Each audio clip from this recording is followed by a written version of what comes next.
Welcome back to Les Schwab Tire Center's Outdoor GPS, presented by Fisherman's Marine and Outdoor. There's no question that the Edge Pro 360 rods have taken over the 360 fishery. They were specifically designed for 360 fishing. And you really, that's an absolute true statement. 9 out of 10 of them that you're going to see out there, especially for folks that do it professionally, or for just knuckle draggers like myself. We like to have rods that will actually do what they're supposed to do. The 360 Pro, that's it. They're just phenomenal. Go put your hands on one and then tell me if I'm wrong. How about that? But here's a brand new one. Yep. And this comes from people asking for something a little shorter than the 12.6. Now an 11.6, this is the 1165 360 Pro, and it is specifically, not specifically, but it was designed for 360 fishing. You can use it for anything. My 360 Pro that I have, I've fished it with everything this year, fish flash or just by itself, just naked herring. Tell me a little bit about this, because this isn't quite normal. It's a little bit different in the handle than the original 360 Pro. But other than that, the length, it's interesting. You know, the only way to get better as a company is to listen to your team. Sure. So Shane Magnuson and a guy in his team by the name of Jesse Blevins came to us and they said, listen, the 12.5-foot rods that you have, they're great. We love them. We run them.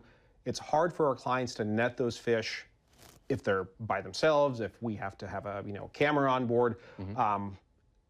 Also, we have to take them apart if we have to put them in a rod locker, and most of the rod lockers are sub 12 feet. So 11.5-footer, you have to make it work like a 10.5, like the 12.5 that you have. It has to thump properly, but that way you can still have your spread when you're running your gear, but it makes it a little bit easier to get that net underneath the fish and get it into the boat. Sure. It's on the 360 platform. You're right. The handles are slimmer. The guides, they still don't have inserts, so there's nothing to pop out. It's made to be fairly bulletproof. It is still made out of that Zentron material that we talked about, so it's very high stick safe. I mean, it's a workhorse. But what makes this rod different, and I encourage people to put this, when they have it on a boat.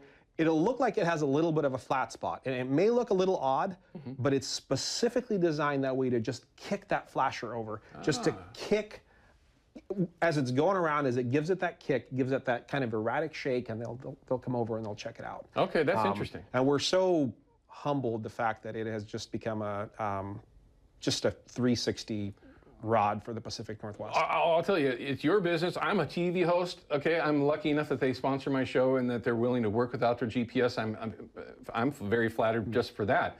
But I get those questions. They're never there because the 360 Pro is in such high demand. Literally, you build a run and they're gone. Yep. You build a run and they're gone. Yep. So it's either order it ahead of time or get lucky when you go to the factory. So honest to goodness truth, we'll work on a batch of 500 when we have orders for 300. By the time we get to the end of that batch of 500, now we have orders for 1,800 more. Right. So it's this continuous struggle of and the material's on allocation. You can only get so much of it. We can only build so many grips.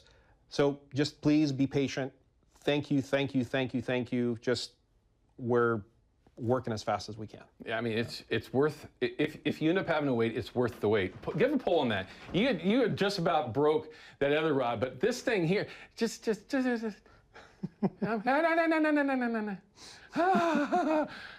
It's a good thing you know a guy. You can't do that with another rod without exploding it, to be very honest with you. That right there, with a number of the rods that I have, it would literally destroy it. Very impressive. So again, it's the 1165 11'6", okay, not 12'6", not 9'2", which I'm a huge, because I'm by myself a lot, right? So I'm fishing that rod out of the transom a lot, the 9'2". Yep. I love that rod. But here's another one, all right? This is the time of year where plunking has been extremely effective, and the question has constantly been popping up about the rod that we talked about last year when I first got this rod from Alex. This is the 1167, okay, Edge 1167. The length on this rod 11.6 is 11.6, and this is the heavier fast action. There's two versions. There's 3 versions. We added a 3rd version. So we've got the heavy fast action, the medium fast action, and the soft fast action. Oh. So guys that are doing sockeye fishing, they may want to go a little bit softer for a softer tip. So there's a 4 power. kind of a in between. There's a 5 power, and this one's the 7 power. So this is the stiffer of the three. Well, this is what I use for spring chinook. If we're up by any location on the Columbia, if I'll throw up to 15 or 16 ounces, excuse me, I'll throw up to 16 ounces with this with absolutely no concern with an 11.6 rod. And I'll probably throw it further than my 14s, and the wind does not affect it when you're in the rod holder nearly as much as those longer rods. It's more user-friendly. You can fight the fish better. It's just a much more fish-friendly, person-friendly rod than having those 14-footers. I love those rods, but this thing really impressed me. But there's 3 versions. Yep. I was very hesitant to use this for sockeye fishing because I want to use this setup because their mouths are so soft. You got to have a rod that can handle it, and you make one. Yes. We all learned something. So there you go. That's the plunking rod that I'm using now. First things first, thanks for coming in. Thank you so much for having me. I wish I had more time to spend talking with rods with you, but I think the best way for folks to learn more is to go to your factory, do a tour, take a look at the rods and how they're made, and pick a rod that works best for you. But we appreciate you coming in. And don't forget, the Father's Day sale starts tomorrow. Yes, I'd love to meet everybody. Gary would too. He just turned 83 3 days ago. Wow. Come on over, say hello. We'd love to show you how rods are made in Woodland, Washington. We'll be back in just a couple minutes to wrap things up. Don't go anywhere. We also have your pike minnow numbers for the week.